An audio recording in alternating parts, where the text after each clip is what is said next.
Okay, welcome to the Team Fearless call. We're here. You see in the background my girlfriend Carrie. We're here in South Bend, Indiana. Team Fearless is sitting in Indiana. I'm excited to see our Indiana coaches, some of them tomorrow night.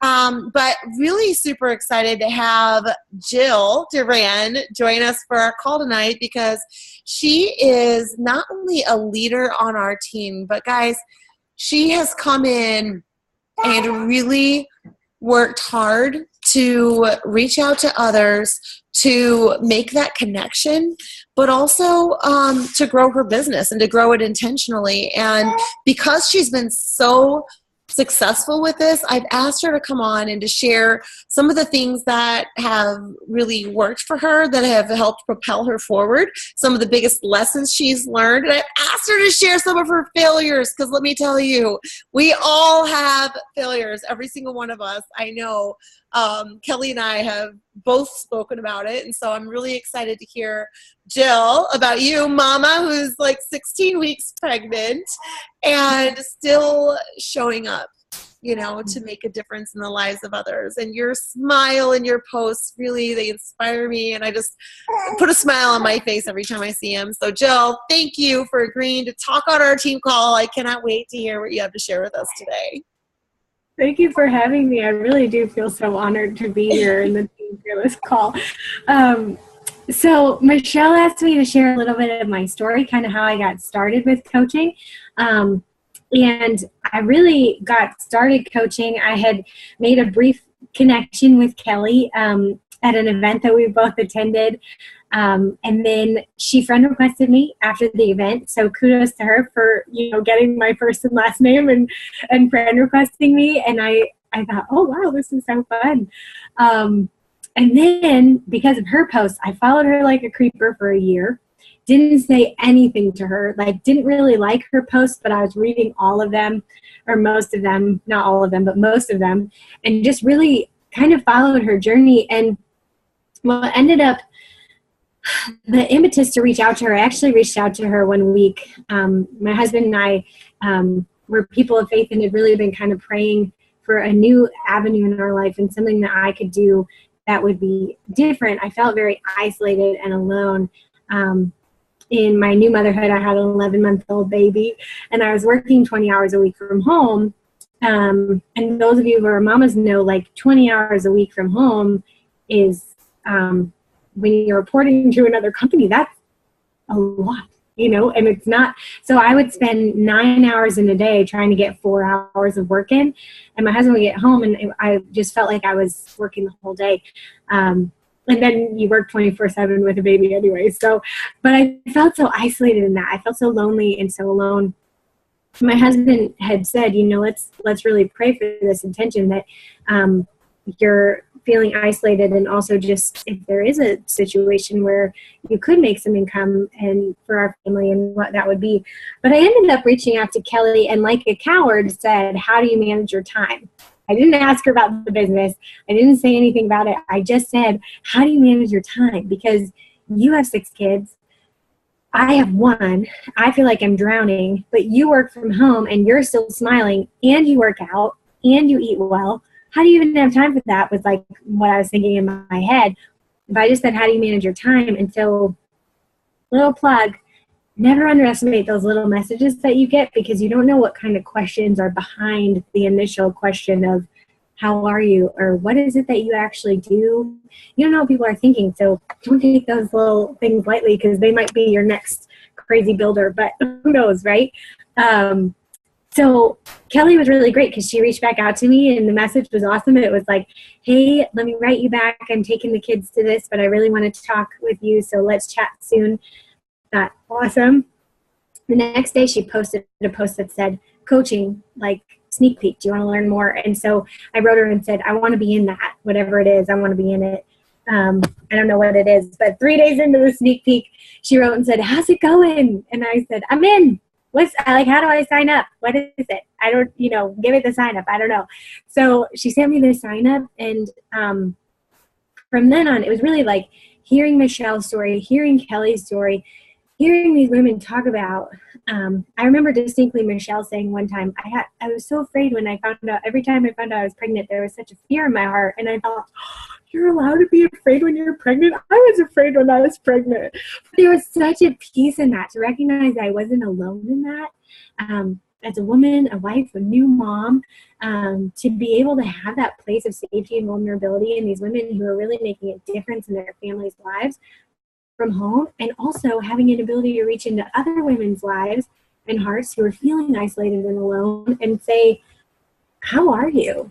You know, like, how are you really doing? How is life? Like, how do you handle multiple kids? Like, whatever the question is, you know, how are you balancing taking care of yourself in the midst of that? I would love to hear, because I'm always looking for new tips. These are things I ask moms all the time. But it's such a gift to have that ability to reach out, and then even the ability to say, I have things that can help that, you know. And never underestimate the people that follow you, right? And are not commenting and not liking.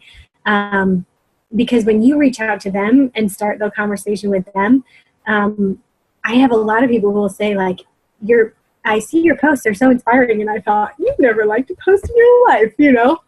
But that's, like, it doesn't mean people aren't following you. So keep up your posting, because it does really help.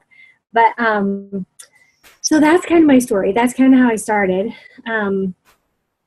Michelle had asked me to talk about some failures and some fears that I had had in this business. And I am prone to anxiety, so I've had a lot of fears and failures in this business. The best and most beautiful thing about it is there's always someone else who's been there. So one of my biggest failures in this business is keeping it bottled up. So, like, when I have a fear, or when I have something that I don't understand, or something I'm frustrated about, even, as long as I'm not being like a negative Nancy or whatever, but just having something that I'm frustrated with or don't understand, or I feel stuck within my business, I'll sometimes take months, and then Kelly will end up reaching out. Kelly's my coach. Kelly will reach out and say, hey, how are you doing? How is this going? And I'll kind of share with her on one of our coach calls what's going on in my heart. And it's so good for me. And I think, why didn't I say this 2 months ago, when I've been, like, worried about this for 2 months? So I think one of the biggest failures that I've had in this business is bottling up what I've struggled with, and really not sharing it well, and bottling up those fears, because there's always someone who's been there before. There's always someone who's gone through that. You're not the first one in this business. You're not the first one to experience these things. So that was a big thing for me. So actually, Michelle had asked for like 5 tips in the business, and my fears and failures kind of come into all of those tips. So it's kind of part of it. But so I'll just kind of go from there. But the first tip that I really have is you thrive as you. You don't thrive as anyone else. So some of my biggest failures in this business have been trying to emulate too much or be too much of someone who's really doing very well in this business, right? So, oh, she posts like this, I should probably post like this, or she has this. And there's some goodness to that, like learning from others who are really striving and really doing well in this business. But then there's also something that says, you know, I've had a lot of kind of checks. And I'll say to my husband, is this me? Is this post me? Or is this conversation me? Or is this, you know, because you never want to be someone you're not. You will thrive in this business as you, not as anyone else. So when you find your story and your niche, like, that's where you should stick, right? Use the scripts that they have for us, but make them you. Put yourself in them. If you can't find your voice in there, there's a problem, because then you're not being authentic, and that's an issue, right? There's only one you, and you will thrive in this business as you, because that's what you can maintain. You can't maintain being someone else, but you can maintain being yourself, which is awesome.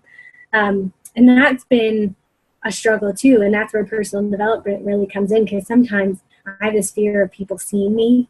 I don't know if that's like the pearl in me or whatever that is, but it's like, well, what if they see me and they don't like me, or they don't relate to me, or they don't whatever. And part of it is realizing that your story, people need your story. People need you. And the more I've had an opportunity to share my story, the more I've had people come to me and message me privately and say, oh my gosh, I struggle with that too. It's so refreshing to hear. different things like that have been very surprising to me, but such a gift too. So yeah, so that's something that I would say is a big thing. You thrive as yourself. Second point would be authenticity in conversation.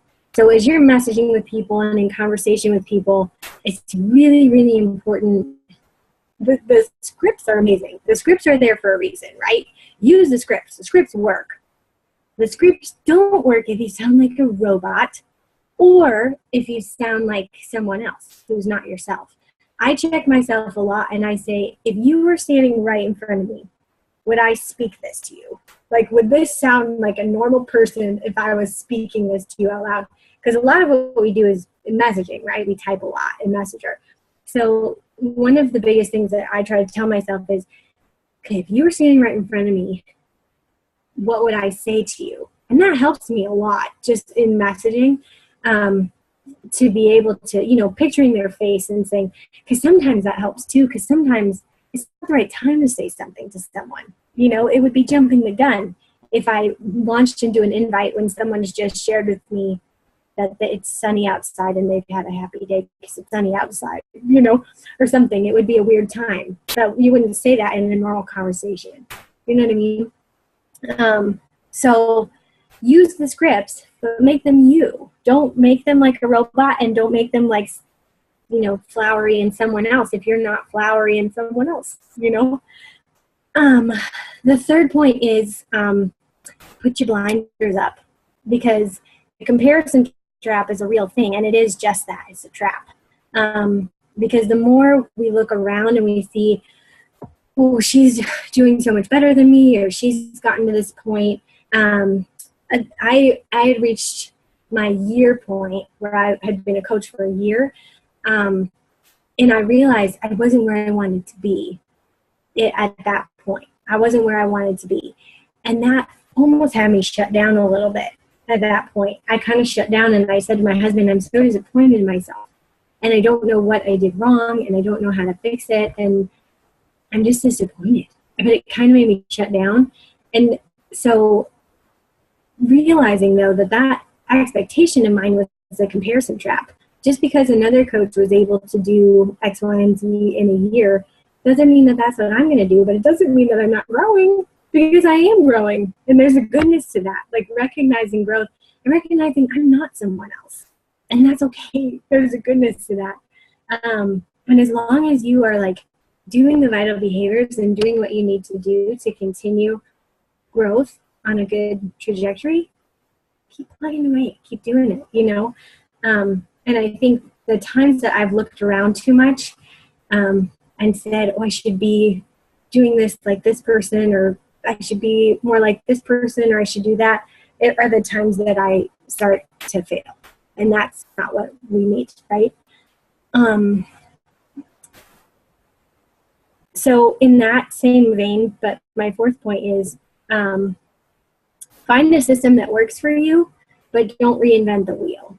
So there are a lot of systems that work, like tracking systems and like list systems and all of those different things, right? I think if you're a new coach, start with the most basic system. And if you want to know what that is, right, any of us, we'd be happy to share with you like what the most basic system is. Start there and work your way up. See what works for you. And then there's a lot of trial and error too, But if you're reworking your system every few weeks or every month, that's not good, because then you have no opportunity to just stick with something and work with it. Tweaks are good, but stopping, that's like when you stop a program 2 weeks in and say, this one isn't working for me. Or this workout isn't working for me. 2 weeks later, this one isn't working for me. Try a different program. This one isn't working for me. Well, of course it's not working for you. It's been 2 weeks. Like this is a 60-day program. It's not a 2-week program. Trust the process, right? So if you're struggling with like a system, a tracking system, or a list system, or anything like that, I would encourage you to reach out to your coach and ask about that, because we have really great systems in place, and reinventing the wheel might make you just run in a hamster wheel, and no one wants to be running in a hamster wheel. If you're taking any time for this business, the time that you take should be worth it, right? Like we all have lives, there's stuff going on. And if you're taking time for this business, it should be time that puts your trajectory forward. Not that has you running in a circle. Oh, I'm reading this great book right now. It's called Essentialism. Kelly had told me about it, and my husband brought it home from his office the other day, and I was like, I'm reading it. I'm stealing it. So I did. But there's this really awesome diagram. I'm not going to climb over my table to get it for you, but there's this really awesome diagram of two circles on, just two circles on a piece of paper. And one circle has 15 arrows going out of it, right? And the trajectory is about this big. You know, circles this big, the trajectory is about this big. The second circle has one line going straight up, right? Like we want that type of trajectory where the time and effort that you put in doesn't have you going a little bit in a million directions, but has you going in the direction that you want to go, which is straight up. You know, like you want to do well, right? We want to reach our goals and we want to make them. So anyway, the tracking systems help with that, and it helps you not like go in a hamster wheel, but it helps you really reach your goals. And I found, so something that was difficult for me was I switched to Teamsy 2 months ago, or 3 months ago, but I stopped using my written lists.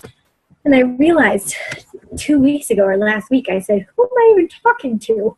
I know for myself, I need written lists. So while Teamsy, yeah, Kelly's the same way. And so while using Teamsy has been awesome for me, and I'm going to continue to use it because it holds all my conversations, which I like appreciate and need. I know for myself, for the important conversations, I really need to see a list. So I've gone back to using my list, and now I feel like I have a handle on things again, right? And there's a goodness to that. I was talking to my husband this past weekend because I've hit Success Club every month since I've started, which has been such a gift and really awesome. And this month, it's the 18th of October, and I'm at SC0. And the conversations I'm having right now feel like they could possibly go somewhere, but usually at this point in the month, we've got some like solid challengers. I mean, my group starts in a few days.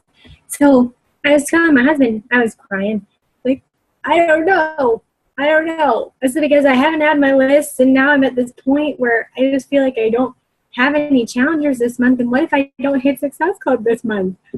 And I don't know if y'all have seen this movie. I don't even know if it's appropriate, so I don't know if you should watch it, but it's called Green Street Hooligans. Has anyone seen that movie? I don't know if you should watch it. But the quote was really good because he said to me, he's like, Jill, the basic sense of the quote, this wasn't it, but it was like the basic sense was, I guess it's like a fighting movie or something, like street fighting. And the sense of the quote was, when you take a punch and realize that you're not made of glass and that you're not going to shatter, you realize all is well, you know? So like his basic point was like, if you miss Success Club this month and you realize that your world doesn't shatter around you and everything continues, like let's say you have no new challengers this month and you realize you're not made of glass, I'm still going to love you. Lucy's still going to love you. And next month you're going to do great because you have all these new conversations that have started. You're in a great spot. And it was really, I don't know why it was really helpful for me, but that was really calming to my heart. And I thought, okay, if the world is going to live, if this month we don't hit Success Club, all is well, you know? So that was really helpful to hear that. So I don't know if the like wake up and if the glass thing helps you, but it helped me. So that was the point. The point 4 was find a system that works, but don't reinvent the wheel because the systems really do work. If you're reinventing the wheel all the time, you're going to kind of use that hamster wheel where you're just running in circles versus continuing towards your goal. Don't spend your time reinventing the wheel. Spend your time doing the things that are going to propel your business forward. So that's what Michelle was saying, like, I kind of started and then just took off, and it's kind of because I just put up my blinders and just did the things that the training told me you needed to do to succeed, which was really, that was all I did. It was like very simple. I just did those things, and that's all. So, and put myself into it. So then that's my 4th point is, remember KISS. Keep it simple, sister. Like if you're doing this business and you're trying to reinvent the wheel and you're, really worried about your conversations and all these different things. I found myself really worried about conversations. Read some books about how to have authentic conversations with people. That's what we have. We have all those resources. We have all of the personal development that you need. The training that we have is amazing. It works, which is awesome. So keep it simple. Before invites, I always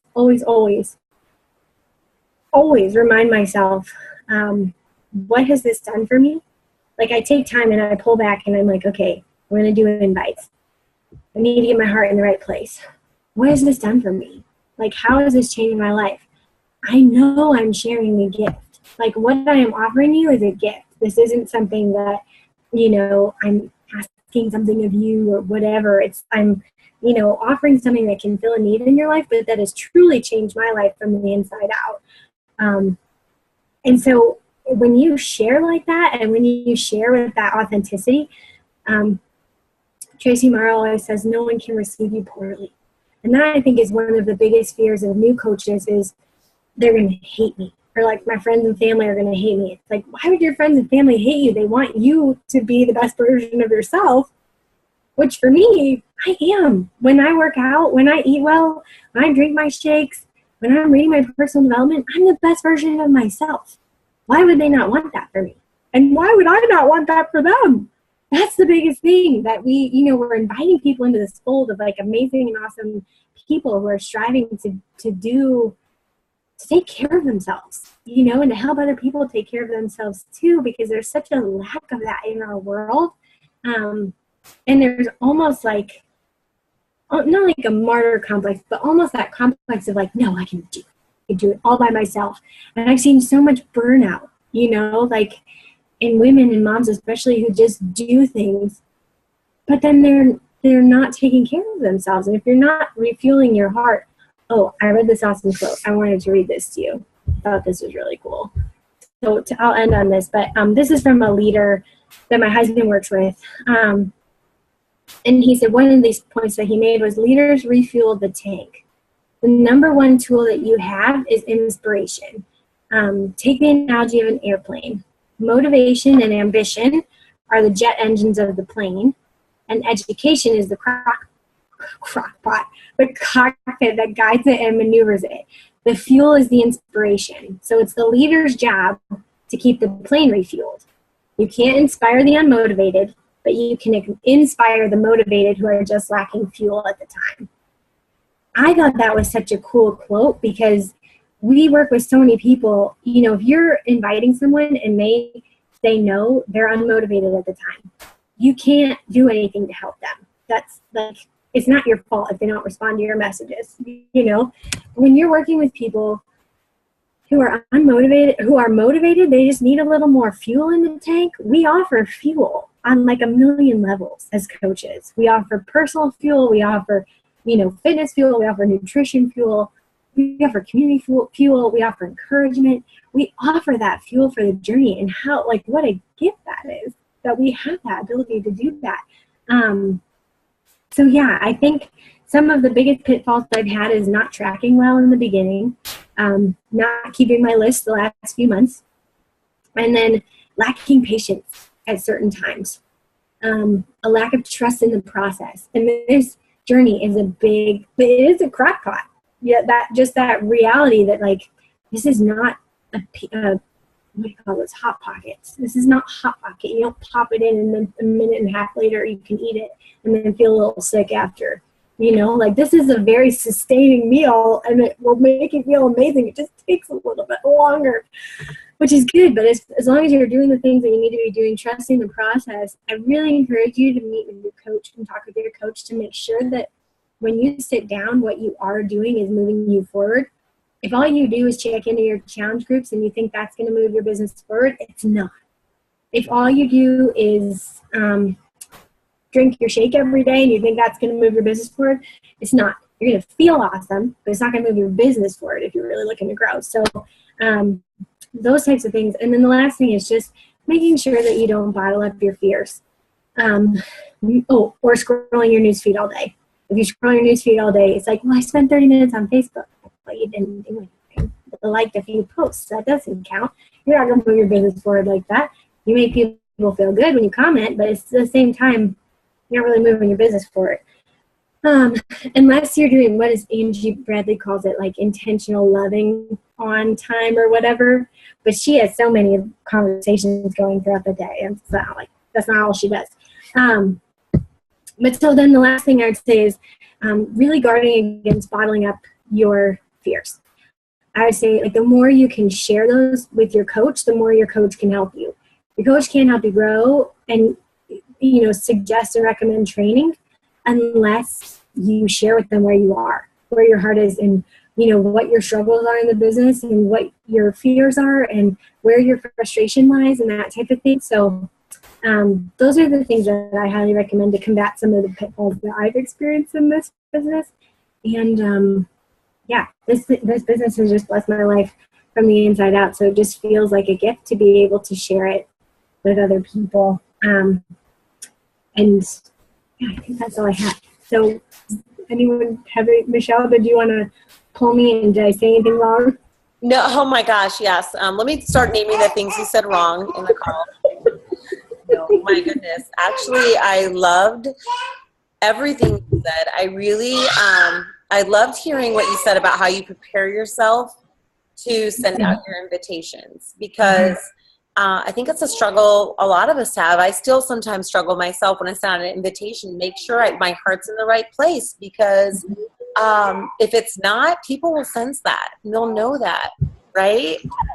So I just love what you said about that. I love the book Essentialism. Kelly was telling me about that book as well. I feel like I probably just need to order it on Amazon. It's so good.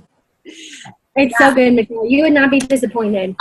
I'll post the video. He gave a talk to Google that's like 40 minutes, and It's not the whole book, but it's a really good start. I've listened to it and he did a podcast, I think, for EntreLeadership too. Oh, awesome. I definitely, if you could post that in the team page, that would be amazing. So I want to listen to that. So, and that's the fact of going back to the list, Kelly and I have been talking about this. I've been on the road, but as soon as I get back, I looked at Kelly's notebook, the way she finally got hers set up, and I'm like, I need to get that done, because having that intentional list and then the Teamsy to help track, it's a really amazing combination, but it's necessary to not feel like you've completely lost hold of who the heck you've been talking to. And that intentional, right? Yes. So, thank you. I pulled up Jill's message to me. What happened? The message you sent me like a year, last August. Did you find it after all the millions we've met since then? Yeah, because you sent it to my page. Oh, I did?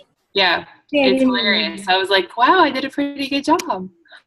But that's how I knew how to form with people, because you did a great job. Yeah, she asked me about size, and we were chatting about it, and then she told me she couldn't afford it. And I was like, okay, that's cool. And I think that's testimony. I did the same thing to Michelle, but you just never know. I mean, but you also didn't say to me, oh, well, I have 30 free groups and you can have Beachbody on Demand for free, because if you had, I would not have ended up signing up. Yeah, no. I think the thing is, what I've learned from talking to Jill and other coaches, and what you talked about tonight, Jill, was just important. The fuel quote, if you could type that up, I would love to. Yeah, I'll send it to you. It's a leader that my husband works closely with. Yeah, because I was just thinking, and Michelle, I'm sure you, I feel like that's the thing, we can offer fuel, but we can't motivate people, but we can be the example until they're ready for that fuel. You know what I mean? So whether that's coaches on our team that are just trying to hang in there, until they're ready, and or whether it's people we're talking to, and don't feel bad about being at SC0 at this point in the month. That happened to me several times. Hey, Jill, you always pull out. SC0 too right now, and I'm going to be working hard to send messages in the next few days as my season comes to an end. So can you take that Leaders Refuel quote and put that in Team Fearless? Yeah. That would be awesome. Just I really love that. In a comment or something, or in a post in Team Fearless? Just post it, yep. Yep, because I That think was really good. yeah. And that, and also too, remembering 2 years ago, I didn't hit Success Club. And I remember thinking the world was going to end if I didn't hit Success Club, and I cried. But I realized is that when I didn't, the world still went on. My business still grew. It needs to be a goal that we have if we want our business to grow. Right. But if we miss it, we need to not beat ourselves up and just try again the next month. And I think that's, especially at this time of year, that's when I did miss it 2 years ago. And Well, now look at you. I see 24 All-Star, right? 24 months All-Star. Yeah, I finally did it. Yeah, I was like, I pushed through last fall. Every fall, I'm telling you, that's why it's so important to keep planting the seeds and to be intentional with everything we do. Because when we do hit the fall and we have been intentional and we have been tracking and we are in a good process, then it sets us up to hit through those hard months. You know, right now you're going through not only figuring out this Teamsy Enlist thing, which I think several of us are because it's such a new process. But you're pregnant and you haven't been feeling good and you're still plugging away. You know what I mean? We have to also know when to give ourselves some grace. Do our very best. Try to hit Success Club. I'm going to be your #1 fan and cheering you on. You know, but when we also are struggling, to give ourselves grace and realize this is not a race. This is a marathon, like the crock pot, right? And you're going to get there. We'll do it together. We'll cheer each other on for this. We'll do it together. That's right. Absolutely. Get something out of this October. Exactly. You guys got it. You can do it. Totally. We've got this. Yeah. I always say a little prayer like, God, just put the right people on my path. Yeah. I found myself praying that prayer today. I was just exactly that. And that's, I heard you say that about Amy Kynard, I think, or Rebecca was saying that about Amy Kynard, that she does that as well. She's like, Lord, just put the right people in my path, you know, and every single month she hasn't had a problem. So, you know. Well, guys, thank you. Thank you. Thank you for having me. I really appreciate it. Oh my gosh, it's such an honor to have you, Jill. It's so good to see you. I hope you start feeling better soon, and for getting on here when you weren't feeling well. Faith, thanks for joining in. It's so good to see you too, girl. Kelly, we'll see you guys later. Have an awesome night. Bye.